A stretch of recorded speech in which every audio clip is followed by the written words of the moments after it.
La verdadera amistad te dice las cosas de frente, aunque muchas veces no te gusten. Porque tiene la honestidad por virtud y es auténtica. Prioriza la confianza por sobre todas las cosas. Es que la amistad asume el compromiso de estar siempre, sobre todo en las malas, para que cuando lleguen las buenas sean una verdadera fiesta. No importa el momento, la hora o el lugar, su voz siempre te hace sentir como en casa. Caras y caretas, una voz amiga. Suscríbete ahora.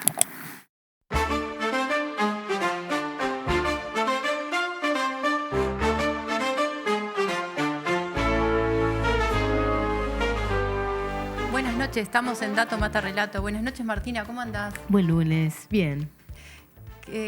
Llegamos al año económico. Sí, lo logramos. Lo logramos, sí, lo logramos.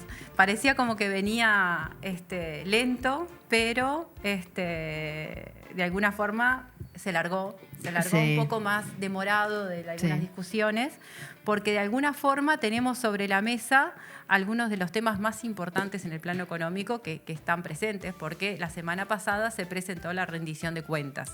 Rendición de cuentas que después va a dar lugar a todo lo que va a ser el tratamiento del presupuesto.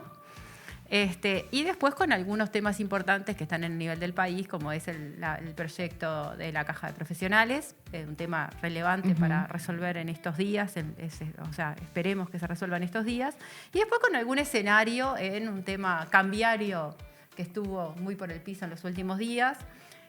También el inicio de lo que van a ser las negociaciones de salario, que también se van a estar en estos días. Entonces no quería dejar de sobrevolar. Yo te iba a preguntar, porque también en el día de ayer, se presentaron los principales avances o logros en estos primeros 100 días. ¿Qué opinión te dio? No, bueno, ese era otro tema que también lo dejé mencionado así como para traer en el programa de hoy, porque en realidad me parece interesante. Tengo varios comentarios al respecto. Pero para empezar, si me permitís, adelante. Vamos a retomar nuestro programa de la semana pasada. Sí. Porque, primero que nada, quiero agradecer porque en esta semana, en distintas actividades laborales, me crucé con gente que escucha nuestro programa. Qué bueno. Y que nos sigue y que también le gusta este formato más distendido y no tan del resto, más tipo noticiero, análisis, sino de este análisis más sin como que el tiempo en esta hora pasa más tranquilo. Así que bueno, muchas gracias porque me sorprendí de ser vos, sos fulana. Y estabas en otra cosa que bien diferente. Así que bueno, realmente estuvo bueno porque me pasó como demasiado seguido y que nos escuchan y que nos siguen y que también siguen a Legítima Defensa y el show de miércoles y todas mujeres. Obvio. Todos los comentarios de mujeres. Así que bueno, bienvenido. Pero bueno, sí, la semana pasada justo tuvimos un invitado en el sector empresarial de la frontera con toda la problemática de frontera y con los eventos que se iban a dar la semana pasada, en el cual iban a tener una jornada de intercambio con el equipo económico. Sí. Y bueno, realmente creo que fue interesante porque hicimos un análisis de todos los planteos que estaban en la frontera, temas no nuevos, temas que hemos traído en reiteradas oportunidades acá al programa.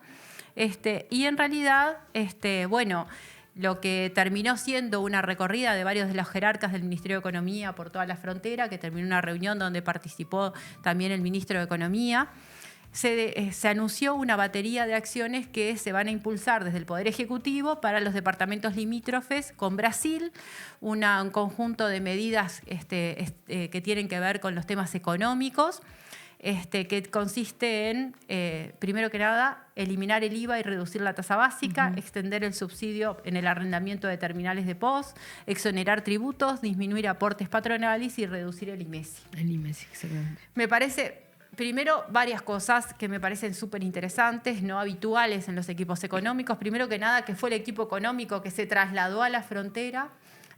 Hizo una recorrida de toda la frontera, desde Rocha hasta Artigas, terminando el día jueves en Artigas. Estuvieron presentes los jerarcas del ministerio y también las máximas autoridades, el viceministro y el ministro en parte y parte de la jornada.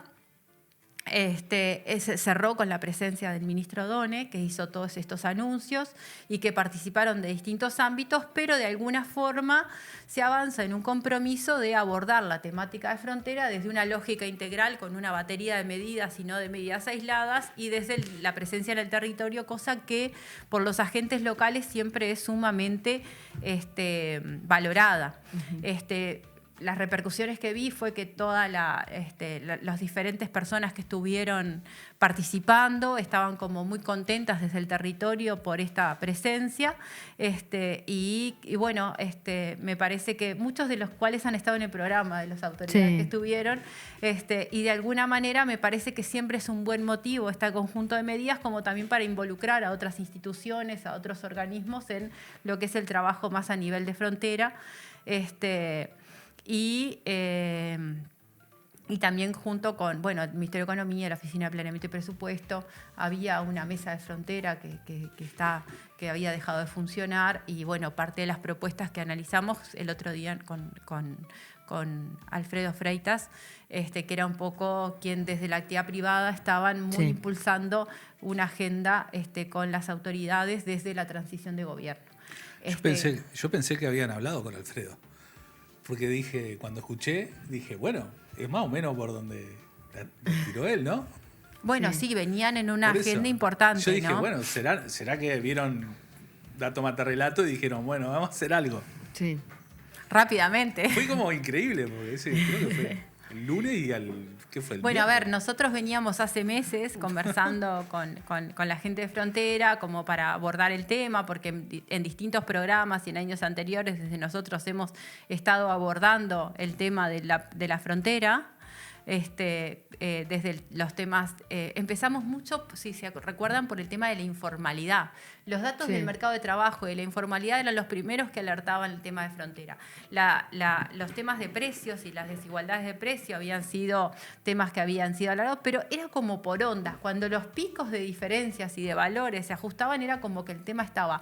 Lo que sí, al menos mi valoración, es que desde el gobierno anterior nunca había habido un abordaje como integral de la problemática, más allá de que a veces, como el mismo Alfredo el otro día lo mencionó en el programa, esa diferencial de precios que se da y que la gente compre del otro lado, hay una dinámica que es propia de la frontera, que fue de siempre, y después otro que tiene que ver con la relación de precios y las condiciones de vida y los ingresos. Entonces, es una problemática de tal magnitud que requiere como una batería de medidas donde que este primer impulso desde el equipo de economía, desde el Poder Ejecutivo orientado en el Poder de Economía, me parece que es como una base para empezar a trabajar una política mucho más integral, pero aparte no fue que fueron con una medida ni con dos, sino que fueron con un grupo de medidas importantes que tienen que ver desde la eliminación del impuesto al valor agregado mínimo, la reducción del 50% de la tasa básica al 11%.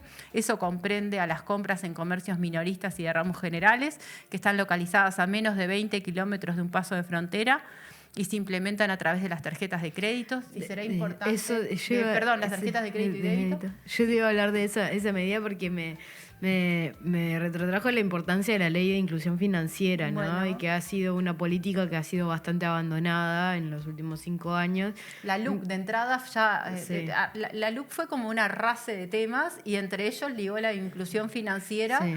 Que era una política tan importante. Sí, ¿no? Entonces me pareció importante porque es como una señal fuerte, bueno, más allá de que el viceministro es Valcorba, uno de los autores de la ley, me parece una señal fuerte a retomar esa política y en algo tan simple como la devolución del IVA y que además puede llevar a que más personas se formalicen, ¿no? Uh-huh. Porque tener esos beneficios puede empujar a una política de formalización laboral para poder tener tu salario en una cuenta de sueldos y poder tener beneficios a través de la tarjeta de débito. Sí, a ver, todas la inclusión financiera como tal tiene muchos elementos. Primero que nada, todo el tema de la formalización, uh-huh. que no es menor, uh-huh. ¿no? Después, todo el tema de la inclusión desde el punto de vista de derechos y del acceso a derechos para poder generar políticas, para poder que la gente que tenga posibilidad de una tarjeta, de un acceso, es importantísimo. Y por otro lado, también estamos viendo imágenes de la reunión, mira. ¿Eh? Sí, sí, sí. Y por otro lado también un aspecto que es súper importante, que es la posibilidad de hacer política pública con la inclusión financiera, cosa que de otra forma sería impensable. Así es. Así que bueno. Otra medida. Otra medida, bueno, la extensión del subsidio al 100% del arrendamiento de las terminales de POS para monotributistas y para el literal E. Eso también es una medida muy impactante desde el punto de vista de la inclusión financiera y también la viabilidad de hacer políticas para los monotributistas y para la gente, para la literal E, que son empresas muy pequeñas, ¿no? Y que además en estas zonas son parte importante del movimiento de la economía. Después, todo lo que tiene que ver con la reducción hasta el 75% de los aportes patronales para nuevos empleos formales y creados en los próximos 12 meses. Eso es un impulso interesante a dos cosas: a la creación de empleo y a la formalización, que me parece que las dos van de la mano. Son aplicables a la industria manufacturera, al comercio minorista, a los alojamientos, a todo lo que es la gastronomía, actividades administrativas, artes, entretenimiento, es súper abarcativo, y todo lo que son del sector servicios, que en la frontera también es importante. Estoy repasando para no olvidarme de ninguna. La ampliación de la reducción del impuesto específico, el IMESI, de 24 a 32, medida que contribuye a la equiparación de precios en la NAFTA en la frontera, ese pasaje del tema de como habitual, que aparte ha sido muy significativo, hasta en la campaña estuvo significativo, cuando había intendentes que nos sacaron fotos cargando nafta del otro lado. Pero bueno, parte importante nos parecía interesante poder repasar esto y bueno, ver un poco cómo siguen estas medidas, cómo se involucran otro tipo de organismos en las temáticas que hacen a la frontera, cuáles son los impactos y de alguna forma cómo se aborda la cuestión del espacio territorial y la realidad económica desde el punto de vista más integral. Así que bueno, es un tema que a mí en lo personal nos gustaría seguir trabajando, abordar después temáticas específicas, interactuar un poco con los actores específicos que están involucrados y ver otras dimensiones, ¿no?, de los costos que tiene y yo creo que esto también nos va a dar la magnitud de los costos que tiene no tener políticas públicas orientadas a facilitar la actividad de los privados, a atender la realidad social, a generar regulaciones y bueno, y reivindicar esto de que en esto se ha visto la importancia de la inclusión financiera, cosa que había querido ser arrasada, pero tampoco pudo del todo, ¿no? Porque son más los beneficios. Sí, fue un cambio cultural importante en Uruguay y creo que la gente también sabe lo importante que eran esos beneficios de inclusión financiera. Perfecto. Bueno. Rendición de cuentas. Rendición de cuentas. Se nos presentó, bueno, avanzamos en un capítulo no menor. La semana pasada estuvo captada por esto de la presentación de la rendición de cuentas. Tema fundamental, porque de alguna forma, el otro día hablábamos, pone como un cierre de lo que fue la gestión anterior, porque en particular esta rendición de cuentas es una rendición de cuentas particular. Primero que nada, que es una rendición de cuentas que es separada de las discusiones presupuestales. Sienta las bases de la discusión presupuestal que se inicia a continuación, pero también hace un cierre de lo que es la evaluación del gobierno anterior, donde de alguna forma tuvimos un relato hasta el 1 de marzo y un relato post 1 de marzo. No sé si estás de acuerdo con esa. Sí, yo creo que sí. Y sonreís. Sí, porque yo siempre digo que no pueden existir las dos realidades, que tienen que elegir una, por lo menos. Los datos no mienten. Sí. Por eso en la exposición de motivos de la rendición de cuentas queda clara cuál fue la situación, ¿no? Yo creo que es muy precavida la exposición de motivos. O sea, algo que viene caracterizando un poco al gobierno y al equipo económico es como no generar alarmas, sino decir, bueno, hay una situación compleja, sobre todo dar mucha certeza en esta incertidumbre, en esta situación tan particular que se dio, que se terminó un gobierno y no se sabía cuántos eran las cuentas fiscales. Sí. Si bien lo hemos mencionado muchísimas veces, creo que ha estado más mencionado del lado de estos medios de comunicación y no de otras, de decir, bueno, la gravedad que tiene no haber, que se entregó un gobierno sin las cuentas claras, ¿no? Sí. Esto me parece que es una situación así de una gravedad tremenda, de una que de alguna forma diagnostica lo que fue el cierre de la gestión anterior, y que de alguna manera desafía al equipo económico en poder avanzar rápidamente en la cuantificación, en una cuantificación que aparte dio lugar a muchos compromisos pendientes, a situaciones graves en lugares críticos, como pueden ser las empresas públicas, que son estratégicas en el punto de vista de las políticas del desarrollo, pero también de la caja del Estado, en lugares como es la salud pública, como fue la situación de ACE, que creo que a todos nos tiene que sensibilizar y alarmar, lugares donde se dejaron sin pagar, había deudas a proveedores. Y después la dificultad que hace de alguna forma de poner la casa en orden para saber dónde atajar las prioridades, cuando después venía la discusión de la Ferrari, si había bombas de tiempo, como fue el caso del CASMO, el caso que se está también de la caja profesional, que no son temas menores, pero que además afectan horriblemente a la población y nos ponen en discusiones y en polarizaciones que yo creo que no tendrían que ser necesarias. Sí. Una cosa que también pasó fue lo del ferrocarril central. Lo del ferrocarril central. Que si bien no afecta directamente a las personas, porque por ahora mueve bienes y no personas, el impago del ferrocarril central era un tema bastante, yo creo que bastante preocupante, que se resolvió de muy buena manera, ¿no? Sí, se resolvió de muy buena manera. Bueno, y compromisos esos pendientes, porque en el medio estaban los compromisos pendientes en el Ministerio de Defensa, los compromisos pendientes en el Ministerio del Interior, una cantidad de compromisos que se fueron asumiendo después de haber perdido las elecciones y con situaciones que parecen un poco extremas y que referían más a discusiones de política de Estado, y de alguna forma también que fueron de la mano de una transición vista como ineficiente. Pero la realidad es que el país está en una situación compleja. Sí. A mí, si me dejas leer el último párrafo de la exposición de motivos del resumen, me parece que es lo que más lo pinta y dice: en el plano fiscal, la nueva institucionalidad no logró evitar el deterioro asociado al ciclo electoral, lo que se refleja en el incumplimiento de las metas fiscales de 2024. Además, medidas como el adelanto de ingresos y la postergación o el no registro de egresos resultaron en un déficit observado inferior al real en 2024, trasladando un deterioro estadístico de las cuentas públicas que impacta en 2025. Esta frase es la que me parece más contundente. El escenario fiscal heredado combina un gasto público más elevado, mayores ingresos del Estado y un incremento en la deuda pública. Sin perjuicio de esta situación, el historial de cumplimiento y las fortalezas y capacidades institucionales de Uruguay son bien valoradas por el mercado, reflejándose en el premio y la calificación de riesgo soberano. Y finaliza: el contexto económico global y la situación fiscal de partida plantean un escenario desafiante para el nuevo gobierno.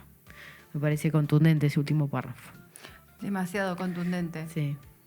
Pero además, de alguna forma, volvemos a un tema que lo hemos mencionado ya demasiadas veces, que yo creo que ya no tengo ganas ni de tocarlo, que es el tema de cómo vivimos 5 años en un relato de la gestión fiscal. Sí. Sí. De la gestión fiscal, y aparte con un gobierno que llegó con esa propuesta, y que en realidad hasta instalando una institucionalidad fiscal que no es despreciable y que todos valoramos como positiva tener una regla fiscal y todo lo que implica, pues no solo la regla, es el comité fiscal asesor, las mediciones y demás. Terminamos en una situación sumamente compleja y además una institucionalidad que terminó peleada hasta con la interna, ¿no? Porque aquello de los indicadores, bueno, con el comité fiscal asesor fue un tema, pero también hasta con el propio Instituto de Estadística. Sí. Y bueno, ni que hablar cuando empezamos a tocar todos estos otros temas que tienen que ver con los pagos pendientes, las cosas que están comprometidas y cómo de alguna forma hay que asumirlas, y cómo se organiza la cancha en lo que va a ser la discusión presupuestal, que va a ser una discusión presupuestal en un contexto de Uruguay con debilidades en crecimiento, la exposición de motivos. Empieza diciendo que se cierra un ciclo de 10 años de casi prácticamente nulo crecimiento, con muchas dificultades, además de la pandemia en el medio, pero si uno saca el efecto pandemia, y con desafíos importantísimos en áreas críticas, como son la educación, como es la salud, como son los niveles de pobreza, con ese foco y ese compromiso en lo que es la infancia que se ha comprometido, pero también con desafíos en los temas de protección y seguridad social enormes, tanto en el régimen general como en los regímenes particulares, con un aumento en la desigualdad y en la exclusión social, y con organismos públicos, tanto en la administración central como en las empresas públicas, como en los organismos del 220, con restricciones presupuestales muy grandes y con pérdidas de presupuesto real y también muy grandes, que de alguna forma tienen que apalancar políticas y que, bueno, están visualizando todo, ¿no? Casos que podemos mencionar como muy significativos. ¿Qué pasa, por ejemplo, en el Ministerio de Desarrollo Social? Claro. Con el desafío que hay de gente en situación de calle y que se vino un invierno tremendo y es una realidad de situación de calle con una cantidad enorme de gente donde se tienen que ensayar o empezar a definir políticas alternativas para poder atender una situación de calle que está tremendamente agravada, que tiene presencia en Montevideo, en las distintas zonas de Montevideo, pero también en todo el país, y con diferentes realidades de población que no todas pueden tener un tratamiento igual. Exacto. Y además, bueno, con todo ese panorama circunscripto en un marco regional que no tiene perspectivas de un crecimiento mayor o de un crecimiento ideal y deseable como se plantea, y que en los años pasados tampoco tuvieron un crecimiento como el esperado. Tanto Argentina como Brasil aparecen en la exposición de motivos los niveles de crecimiento y cómo esto puede afectar a la economía. Bueno, estuvimos hablando al principio de lo que es la economía de frontera, cómo puede afectar al país en general. También me llama la atención mucho de que en la exposición de motivos lleva todo el tiempo a que se mantuvieron o si bien en 5 años es como que todo lleva a que estamos igual que en 2019. Vos ahora estabas hablando de la vulnerabilidad. Habla de que estamos en niveles de pobreza similares que en 2019, pero con un aumento en la pobreza infantil y la indigencia y la población más vulnerable. O sea que si bien estamos como en números parecidos, se agravó para ciertas partes de la población, ¿no? Como las más vulnerables. Sí, absolutamente. Pero además con problemáticas que se dan en muchos niveles, ¿no? O sea, estamos con mayores niveles de pobreza, en determinados grupos, en determinadas zonas, pero también con una restricción en términos de las políticas públicas que operan. Si tenemos restricciones en temas de salud, en salud sexual y reproductiva, hay temas que parece que venimos conversando cada vez menos. En todo lo que fue el desarme a nivel de las políticas, de los programas, con menos funcionarios públicos, el no cubrir vacantes, en esa reducción del Estado que nos tiene acostumbrada a la derecha. El 3-1. El 3-1 irracional, porque en definitiva es cierto. Pero más allá del 3-1 irracional, terminó con mayor cantidad de personas de contratación directa. Con contratos más de tipo precario, más a dedo, más dificultosos, que tampoco tienen que ver con el fortalecimiento de los ministerios. Exacto. Bueno, hemos visto situaciones de contrataciones y presupuestaciones también. Yo no digo que no estén bien, ni siquiera estoy hablando en general, pero sí con preocupaciones importantes, a ver, con qué nos estamos encontrando. Se habla mucho del enlentecimiento del arranque del gobierno. pero hay algunas realidades que es como de alguna forma se está encontrando el país, se está encontrando los organismos, se está encontrando las políticas y cómo se rearma, porque tampoco es que se eliminaron cosas para volver a instalar. No sé sin un plan, digamos. Sin un plan. Se eliminaron cosas sin tener un plan alternativo. Sí, sin tener un plan alternativo. Entonces, creo que ahí también existe una dificultad, porque no es que no exista un plan de calle y estemos creándolo de cero. Existe algo que ha sido absolutamente insuficiente y con una problemática que viene aumentando. Sí, en estos famosos 100 días recuperaron políticas sobre la situación de calle, como es, por ejemplo, las duplas que recorrían los territorios, los refugios comunitarios.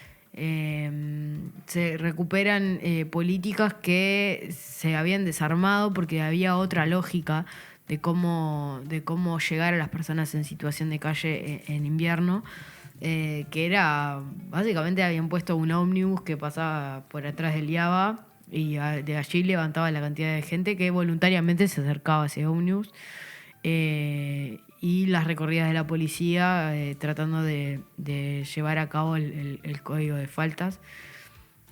Pero no había un acompañamiento desde el Ministerio de Desarrollo como lo ha habido en otros periodos, y eso, bueno, el anuncio es que eso está volviendo, ¿no? Esa forma de acercarse a las personas en situación de calle, y aumentando los cupos, porque otra cosa que había pasado es que habían disminuido, si bien aumentó la población de calle, no aumentaron los cupos para las personas en situación de calle, y ahora aumentaron los cupos en 900 o casi 1000, y eso es importante porque es más o menos el número de personas que aumentaron en situación de calle. Y en general, bueno, tú planteaste ahora el tema de los 100 días, ¿no? Sí. De esta presentación que se hizo desde el gobierno. Primero que, a ver, la primera reflexión es que, bueno, que de alguna manera se está instalando una forma de comunicar que me parece que es bastante más tranquila a lo que nos tenía habituado el gobierno anterior de coalición, muy presidencialista, sino que a su vez hay como... primero, recordemos que el Frente también tuvo una crítica de las dificultades en comunicar y que de alguna manera habían sido parte importante de lo que habían dado al gobierno de coalición. En la forma de comunicar hay mucho de explicar por qué el gobierno actúa de determinada forma y marcar una distancia con lo que fue el gobierno de la coalición y algunos estilos que nos tenían acostumbrados. Y también de una forma de hacer política que intenta mostrar que no es apresión, sino que de alguna forma es... Sí. Pero algunas instituciones se recrearon. A mí no me parece menor el hecho de que se volvió a actuar en Consejo de Ministros. Claro, sí. Cosa que en el gobierno anterior se había absolutamente perdido, Sí. salvo situaciones puntuales, pero si no, ahora tenemos vuelta al Consejo de Ministros. Tenemos un tema que no es menor, que es la vuelta a los espacios de coordinación interinstitucional, muchos de los cuales estaban creados a través de la norma, a través de la ley y hasta constitucionales, y que se habían perdido. Y bueno, hace poco se reunió la intersectorial del turismo social, por ejemplo, que está creada por una ley, que es la Ley de Turismo Social, pero que había dejado de tener presencia, que había dejado de tener una impronta, y también con una reducción bastante fuerte en lo que eran los programas de turismo social. Después todos los ámbitos de coordinación intersectorial en el ámbito de la Oficina de Planeamiento y Presupuesto, con la gran intersectorial, que es la intersectorial de la protección y seguridad social, que termina planteándose esto en el diálogo social, que acaba de terminar toda su ronda primero con los grandes grupos sociales, después con los partidos políticos, y que se volvió a reunir, si no estoy mal, el jueves de la semana pasada. Sí. Bueno, y en estas 100 medidas de gobierno, que capaz que estaría bueno repasar algunas, porque de alguna manera, primero que nada, que se dan una vez terminada la campaña departamental. Creo que hay una cuestión muy de cuidados, de no entorpecer la campaña. No sé si se da del otro lado, me permite hacer este comentario. Después, que se da justo con la rendición de cuentas. ¿Por qué? Porque en definitiva, al presentarse la rendición de cuentas hay como un respaldo numérico, estadístico, de rigurosidad oficial, y que de alguna manera se abre el debate para lo que va a ser todo el proceso presupuestario, que va a ser un presupuesto complejo, que va a tener que ser muy bien articulado entre los distintos organismos, que ahora empieza la puja necesaria, natural y que es razonable por los recursos, donde cada organismo va a tener su hoja de ruta en las bases programáticas del Frente Amplio, en las 63 prioridades que de alguna manera están marcando y de alguna forma tapar los agujeros, pagar las deudas pendientes y reafirmar. Pero no fue menor que el Ministerio de Economía planteó algunos refuerzos que necesitan tener y algunas partidas adicionales, y que ya se pidió un aumento en tope de deuda. Sí. Yo creo que... ya el gobierno anterior había pedido aumentos en tope de deuda, que siempre referían a un actor externo, a algún hecho externo fortuito, como había sido la pandemia, la guerra de Ucrania, la sequía. Sí. Ahora creo que este aumento de tope de deuda está claramente dicho, tenemos muchas cosas comprometidas y necesitamos gobernar. Exacto. No sé por dónde querés empezar, pero yo creo que hay como grandes... como que yo vi un protagonista importante en lo que es sociedad y cuidados, que es como... El gobierno se planteó como 3 grandes ejes, que son seguridad, crecimiento y primera infancia, ¿no? Y yo creo que lo que tiene que ver con primera infancia, o incluso más allá de la primera infancia, es uno de los que tiene una gran presencia en las medidas anunciadas, con la reglamentación de la Ley de Infancia y Adolescencia, la elaboración del nuevo plan de cuidados con foco en primera infancia y personas mayores, el inicio anticipado del plan de invierno, como veníamos hablando, el Comunidad a la Calle, que también... y después todo lo que es la cobertura alimentaria, que abarca personas que no accedían a ningún tipo de prestación alimentaria los fines de semana y días feriados, que ahora sí acceden, y además la asistencia a las ollas populares por parte del INDA. A mí me pareció como que en esos ejes de sociedad y cuidados son como los grandes protagonistas de estos días. Uh-huh. Uno lo ve en los anuncios de la ministra de Salud o en el Ministerio de Desarrollo Social. Yo creo que han estado trabajando, son los que mediáticamente yo he visto con mayor salida y con mayor trabajo. No veo tanto así, me parece como que es un eje como mucho más complejo y que requiere un trabajo mucho más, coordinado por parte de los partidos políticos, y por eso capaz que no tiene tanto peso en estos anuncios el eje seguridad, que es uno de los ejes que estaba priorizado. Si bien habla de la expansión del PADO y del aumento de los efectivos policiales, tanto ahora como para el final del periodo, hay algunas cosas que son más, estructurales, como se crea el ámbito para combatir el crimen organizado y el narcotráfico y el lavado de activos, pero son temas que creo que se entiende que hay que trabajar en conjunto con los demás partidos políticos y organizaciones de la sociedad civil, y por eso capaz que no tienen un peso tan importante en estos 100 días. Ese es el análisis que hago de algunas cosas que bueno, y después me pareció importante cosas que para Uruguay son importantes, como las 4.000 hectáreas de colonización y el programa Procrea. Pero también algunos temas que mencionaste ahora que dijiste lo de colonización, porque está más candente, digamos, que dieron también lugar a debates importantísimos, ¿no? Sí, pero yo creo que se resolvieron bien, o sea, por ejemplo, con la... ¿A qué te referís, por ejemplo? No, yo creo que más allá de lo mediático y la insistencia por parte de la oposición de atacar la compra de las 4.000 hectáreas, se reafirma la política. Nunca estuvo en todos los medios de prensa y en la discusión pública el tema de colonización. Exacto. Y el acceso a la tierra. Ese no es un tema menor. Y aparte con el foco que es, porque es 4.000 hectáreas para la lechería.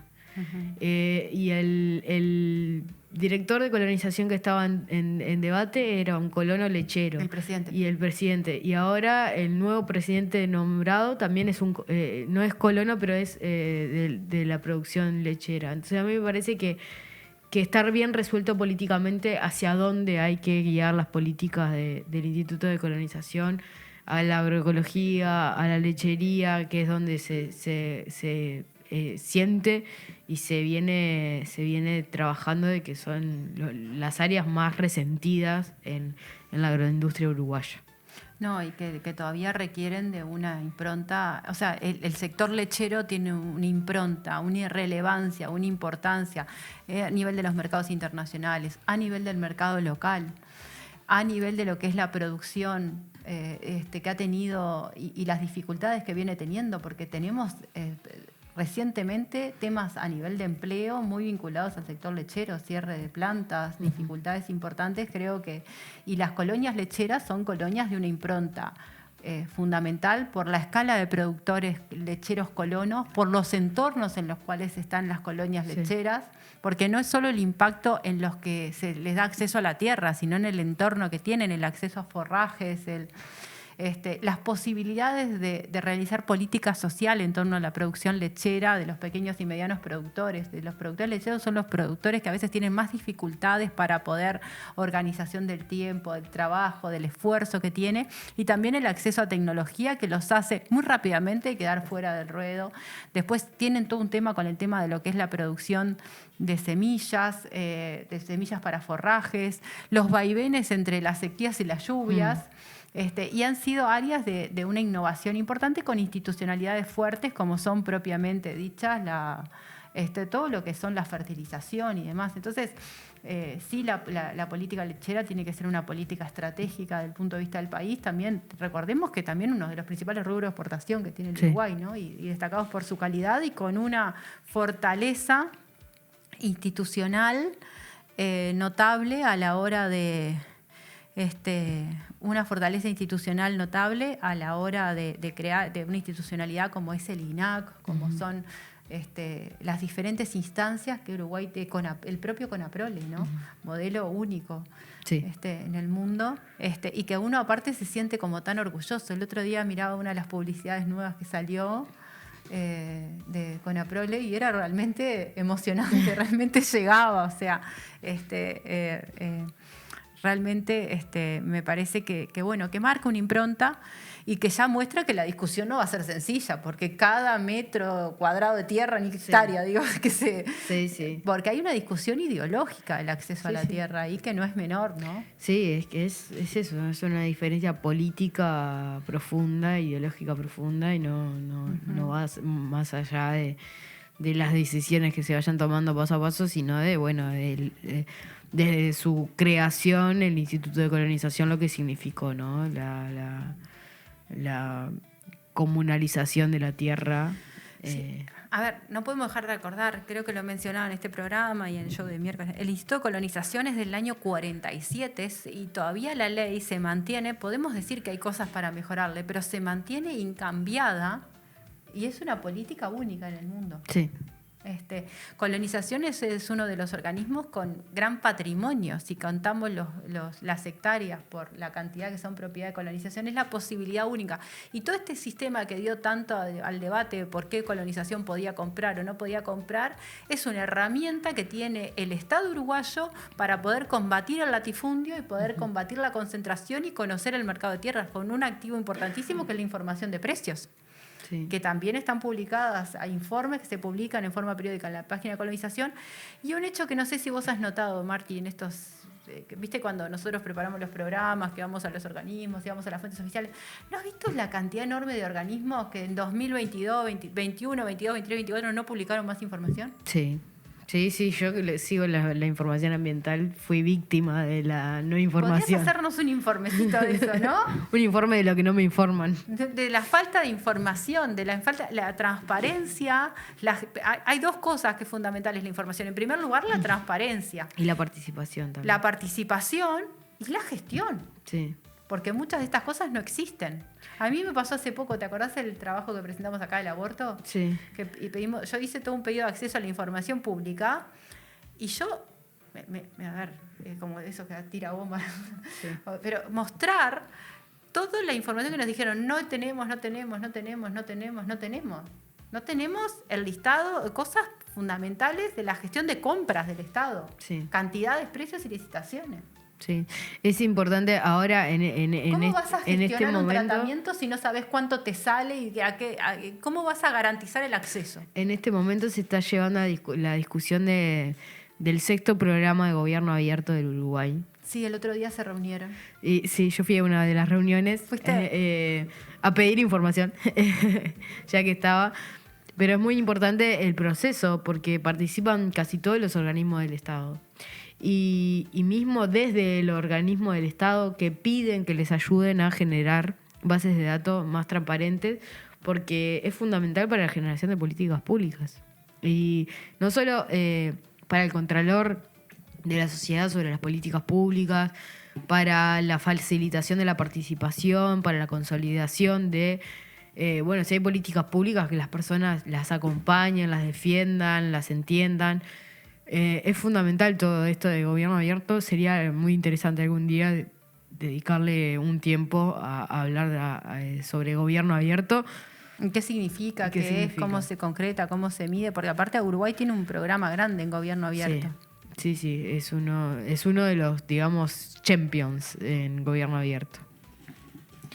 Bueno, ¿qué opinión te merecen las... De los 100 días yo quería destacar una Sí. cosa, ya que a mí me pareció interesante que si uno entra a leer las medidas lo primero que está es el tema salud. Y un Sí. tema muy, muy sensible. Si en la primera oración es el tema de los medicamentos. Sí, ¿No? Y el otro día mencionamos que hay algunas manifestaciones de que el faltante de medicamentos ya, por lo menos se ha visualizado que como que estaría mejorando la disponibilidad.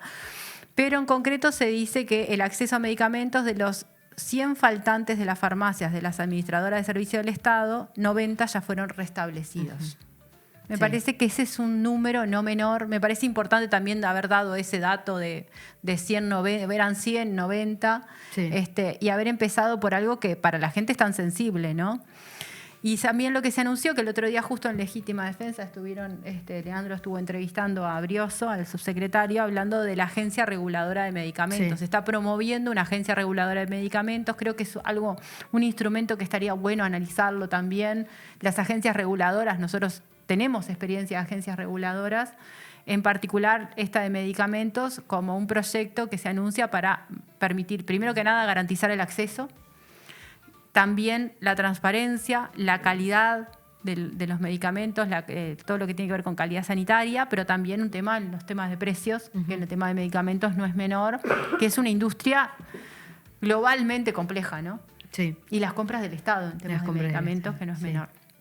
Bueno. Yo te quería consultar, ¿te parece que hubo algún ausente en los 100 días? Algo que vos te acuerdes y que digas, yo lo hubiese puesto.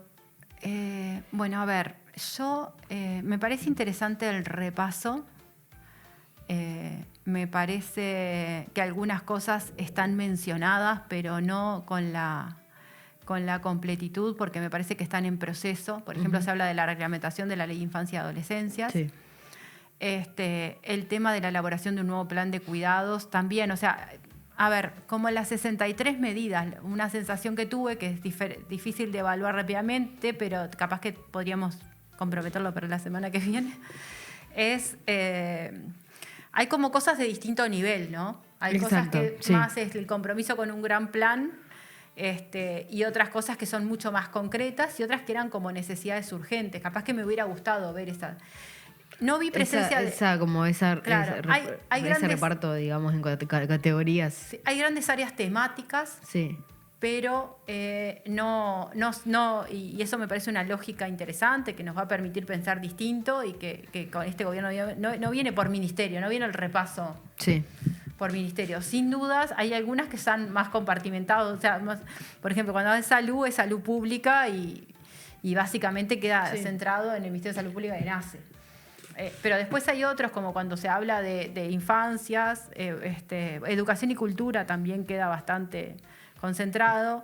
En el caso de economía, Hay varias cosas. hay varias cosas. Primero Arasatí también. se presentó lo de Frontera, lo del CASMU, lo de Arasatí y el tema combustibles. Me parece que el listado de los temas de economía son un poco más amplios, pero que también han tenido que ver con todas esas dificultades o herencias malditas. Sí, yo ¿no? iba a hablar de dificultades y herencias. Me parece que el gran ausente también en las medidas es vivienda, pero por una cuestión lógica, ¿no? El abandono completo de la política de vivienda por parte del gobierno anterior lleva a que sea muy difícil que los primeros 100 días, en un tema tan complejo que tiene tantas aristas, se avance rápidamente, ¿no? Después, en materia de política exterior, me parece que lo que está anunciado más que nada nos hace como una lógica de, bueno, por dónde han venido las gestiones Sí. más generales. Están muy preocupados con terminando de designar los embajadores. Yo me di cuenta que está muy chinesco todo lo Pará, de... yo tengo una. Sí, a ver. Me acordé. Está buena esta. ¿Por qué todavía...? No, esto era parte de la inclusión financiera. Sí. El tema del Del IVA. IVA. Era Eso no está. de cajón que tenían que... ¿No? Bueno, parece que no era de cajón. Bueno, pero no. Por eso digo. Esa me pareció como que todo el mundo... Me acuerdo en campaña mucha gente reclamaba eso, ¿no? Volverá. Pero no. Hay que ¿Qué ver. pasó? ¿Qué pasó? A ver, creo que todo el mundo lo esperó como rápidamente ese, Sí, ¿no? yo que pensé que... Por lo menos en algún entorno cercano a mí, seguro. Yo pensé que era una de las primeras medidas que iba a Era tomar, ¿no? jugar y entrar y sí, firmar. Cobrar. Y cobrar. Sí. No me salió algo adecuado, pero... Para mí era algo... Porque fue de las primeras medidas que aparte la calle Pou, me acuerdo que fue, no sé, ¿qué fue? Antes de la pandemia incluso, ¿no? Uh-huh. Y todo el mundo, el debate ese, digo, de recaudar más. Nos dieron un impuestazo de una, sí. Y generalizado para todos. Lo más desigual que existió. Fue un debate, pero aparte directo. Que fue un debate hasta ahora, ¿no? Hasta en plena campaña. Yo lo que espero que vuelva también es el plan 230 de UTE. Aquel plan que si vos gastabas menos de 230 kilowatts por mes, pagabas solamente la tasa básica. Y si te pasabas 2 veces en el año, te bajaban el plan. Pero era una forma muy interesante para personas que viven en núcleos pequeños, que tienen pocos electrodomésticos, para mantener una tarifa de luz bastante baja. Eso fue algo que la calle Pou terminó enseguida también que entró, y que es un plan bastante esperado por muchos de su regreso, ¿no? O sea, muchos están esperando su regreso o una alternativa similar, ¿no? Claro, sí. Por eso yo creo que... Una cosa que a mí me pareció importantísima, o sea, yo creo que vivienda faltó. Tuvo una coyuntura especial el tema del ministerio también. Sí. En tema agroindustrial también me parece que faltó, pero en realidad si cruzo los ausentes, también cruzo con aquellos sectores en los cuales la institucionalidad o el Poder Ejecutivo estuvo más concentrado en tener problemáticas que atender, ¿no? Sí. Y voy directo al Ministerio de Industria, bueno, ha estado con todo el tema de los combustibles. Uh-huh. Después, el Ministerio de Trabajo ha estado con todo este tema de los seguros de desempleo y con el tema de la seguridad social. Y después hay temas que me parecen que son fundamentales y que van a hacer una diferencia absoluta en lo que es la política, que uno para mí es el plan de transporte metropolitano. Sí. Problemática tremenda que tiene el país hoy, que es el transporte metropolitano. Y después otro tema que me parece que lo vi muy poco y que no lo vi, que me parece que es un tema que por lo menos debe el tema cárceles. Exacto, sí. No lo había pensado. Y ya que estoy, ¿no? Ya que estamos pidiendo. Ya que estamos pidiendo, el tema sostenibilidad lo vi, ya que te tiro una. Sí, no, yo el tema ambiental... ha estado muy activo el Ministerio de Ambiente, tiene una impronta interesante, sí. Me parece que no es neutral quién sea el ministro o la ministra, en este caso Ortuño ha estado con mucha presencia. Y después me parece interesante este anuncio del programa UMA-SI de Uruguay Innova, porque de alguna manera está poniendo una redefinición de todo lo que es la gobernanza de la ciencia y tecnología, donde veremos un poco cómo también juegan instituciones importantes, como ha sido hasta ahora el Pasteur, como ha sido la Universidad de la República, que está cobrando otra impronta la Universidad de la República. Me parece muy importante esto que se anuncia el diálogo social, que la Universidad de la República va a estar acompañando todo el proceso del diálogo social, le da una rigurosidad y una seriedad interesante. Acordémonos que en el gobierno anterior la Universidad de la República salió a jugar y empezaron a jugar las universidades privadas, como con prioridad, no sé si lo quiero mencionar, pero y bueno, me parece que también hay algunos temas que capaz que falta un poquito de concreción, pero es un poco en este tema que estamos, ¿no? Sí. Pero de alguna forma me parece interesante el anuncio, decir, bueno, son 100 días y que va, de alguna forma lo que ya se abrió fue una forma de ir rindiendo cuentas en forma periódica. Sí.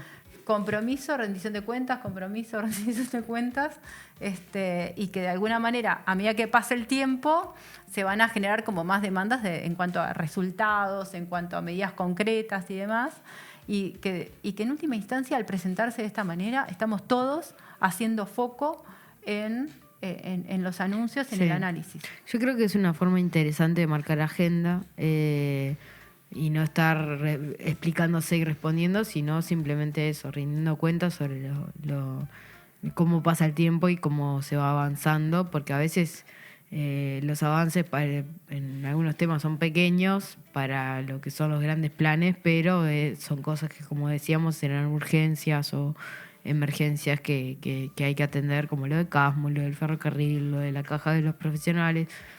Yo asumo que no creo que haya 200 días, pero capaz que haya 500 días, puede llegar a tener sentido ver avances en esos otros temas.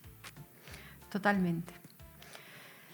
Ahora nos tocan temas sensibles, ¿no? También viene todo el tema del Consejo de Salarios, Sí. que creo que es un tema importantísimo porque abre un poco cuáles van a ser las pautas de recuperación, de fijación de salarios, se abre una ronda de negociación importante, se va a estar muy a la expectativa de que se presente como, de alguna manera, cuál va a ser esa pauta.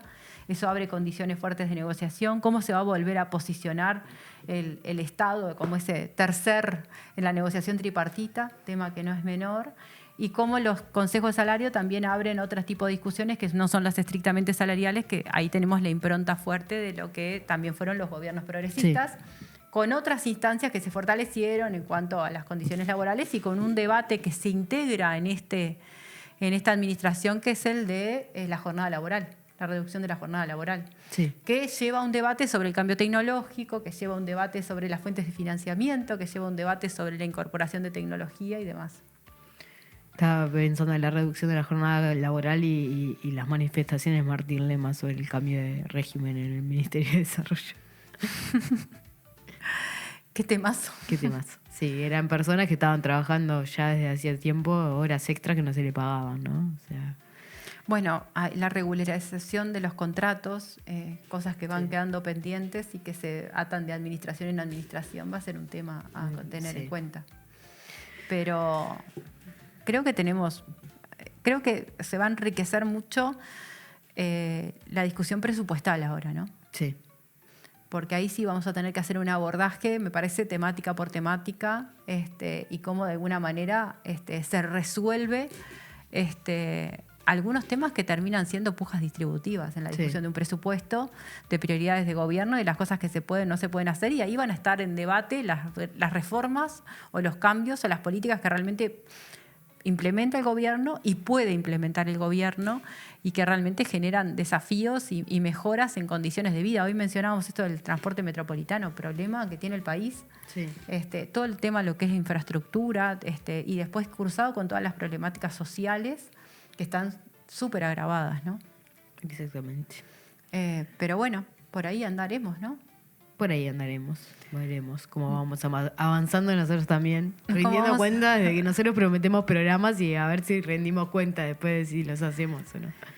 Sí, además que tenemos como un montón de temas, pero bueno, a ver, esto de la rendición de cuentas es interesante cuando uno pasa al desarrollo pormenorizado también de las temáticas y los desafíos que se plantean, ¿no? Yo creo que leer la exposición de motivos es como un análisis de la realidad del Uruguay. Sí. Y lo que sí destaco es que de alguna manera hay un estilo que ya se implementó, se impuso desde el equipo económico, que es como mucha rigurosidad, mucha calma y mucha precaución. Y de alguna forma como llevar a hacerse responsable de la gestión y de las decisiones que se tomen. Eso me parece interesante, lo cual no deja alguna discusión que después se plantea sobre cuánto va a jugar el equipo económico en determinados temas, pero de alguna forma va a ser muy restrictivo. Claro, porque bueno, cuando la sábana es corta, cuando los recursos son limitados, ahí va a haber alguien que va a tomar la definición. Con un programa de gobierno que está siempre permanente sobre la mesa y con esto de las 63 prioridades que de alguna manera, por lo menos parece que en este 2025 ahí alguna fichita, alguna monedita va a tener que estar puesta.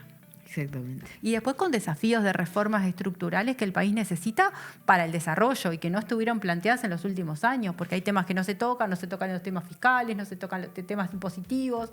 ¿Qué pasa con el tema de las inversiones? ¿Cómo atraer nuevas inversiones? ¿Cómo apalancar sectores estratégicos que realmente son, de alguna manera, desafían el crecimiento o que pueden potenciar el crecimiento? ¿Qué pasa con el pienso de la política exterior comercial desde una lógica de inteligencia comercial en un mundo tan convulsionado y con tantas dificultades? ¿Cómo nos reposicionamos en la región, sector fundamental para el sector agroexportador uruguayo? Entonces, bueno, esa combinación y después los desafíos de política macroeconómica que están presentes y que un tema que anotamos y no hablamos fue cómo está el dólar tan bajo y tocando los pisos la semana pasada.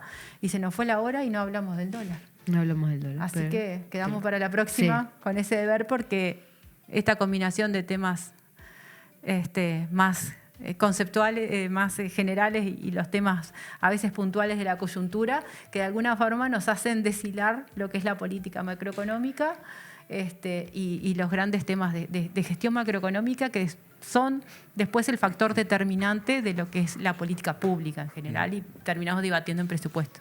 Bueno, entonces para el próximo programa queda el dólar.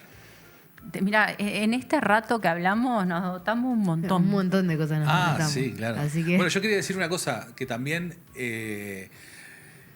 esto fue la semana pasada, que el MEC presentó el proyecto para derogar aquella ley que había, ¿te acordás? Puesto en la calle Pou, creo que era. Perdón, no lo mencioné acá, pero sí lo tenemos que mencionar. 2 días de gobierno para autorizar a las universidades privadas a hacer los cursos virtuales y toda esa historia, sin consultar, pasándose por a todo todo lo que son como los si sindicatos. Bueno, hay una cantidad de medidas que se están tomando que está haciendo dar marcha atrás en tomar medidas, ¿no? Claro. Todo el tema de los medios también es un tema importante. Bueno, lo de Antel también. Lo de la política antitabaco. Tengo que hacer la política antitabaco, el tema que analizamos el otro día. Podemos pedirle que vuelva el del IVA, ¿no? Le falta ese. El otro día lo analizamos el show de miércoles. Yo me voy a disculpar porque esto de estar en 3 programas a veces me lleva a no querer repetirme en los temas, porque el otro día hice todo un informe el miércoles pasado sobre el tema de un poco la marcha atrás en lo que la marcha atrás en las medidas que flexibilizaban el tema del tabaco, cuando en realidad es una marcha adelante en lo que era una política sanitaria donde Uruguay fue modelo y que con un decreto no tiraron para atrás.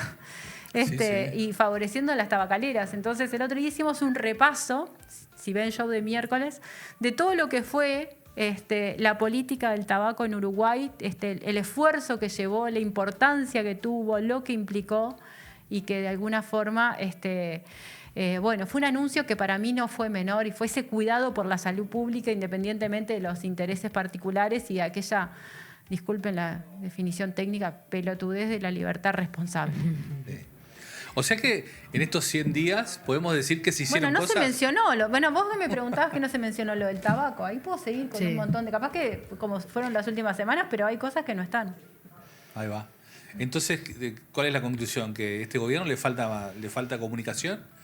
Porque un montón de cosas... Yo creo que el gobierno está... está aprendiendo a marcar agenda política. Está definiendo un estilo de marcar agenda política, de marcar una cuestión de la transparencia con este formato de defino metas y voy midiendo, y que realmente se nota algunas complejidades. Capaz que hay, como todo, hay que un tema de expectativas, de las prioridades que se tienen y cómo de uno u otro lado hay como algunas demandas que parecen muy insatisfechas. Yo, una cosa que planteo después del gobierno es, bueno, ¿qué tanto se van a profundizar algunas cosas que son fundamentales en los temas de desarrollo? Y vamos a hablar de que si hacemos una agenda por combatir la pobreza, esa agenda de combatir la pobreza tenga una dinámica de combatir las desigualdades, que son dos temas que no siempre van de la mano, pero combatir realmente la pobreza tiene que ver con combatir las desigualdades. ¿Cómo profundizamos una agenda de sostenibilidad donde el cuidado del medio ambiente, donde también transversaliza los temas de desigualdad? ¿Cómo profundizamos una agenda de desarrollo territorial en serio, donde el territorio sea parte? Y el territorio me estoy hablando de las distintas realidades del Uruguay, de las zonas más atrasadas, hasta el área metropolitana, con la segregación residencial que hoy existe, que nos marca de las desigualdades más grandes. ¿Qué pasa con la agenda de género, la más combatida de las derechas en el mundo, y que nos estamos volviendo tan livianos y tan tibios porque hay temas que no estamos poniendo sobre la mesa? Bueno, no es... Vale. Hay al final... Bueno, habrá que poner una agencia de publicidad en el piso 4 de presidencia. Estará libre la... Y está libre, ¿no? Sí, seguramente. Pero bueno. En fin. ¿Nos vamos? Nos vamos, sí. Nos vemos el próximo lunes en Dato Mata Relato. Estamos cerca de nuestro programa 100. Capaz que algo es verdad, organizamos. Te iba a decir eso. ¿Qué programa es hoy? 95. Andamos estamos ahí. muy cerca. Estamos muy cerca. Se vienen algunas cuestiones, alguna cosa hay que ¿no? 3 años. 3 años. Tercer Se dice ciclo poco, ¿eh? de Dato Mata Relato. Bueno. Programa de economía, conducido por mujeres. Bueno, Nunca condujo un hombre. Hemos tenido invitados, pero de ahí no pasan. No pasa. Algún invitado repetido, algún compañero de acá periodista que vino 2, 3 veces y chau, ¿no? Algunos ni repiten. Es verdad. Y no nos pueden cambiar el estilo. Está bien, esa es la idea. Bueno, nos vemos la próxima semana. El lunes. Chao.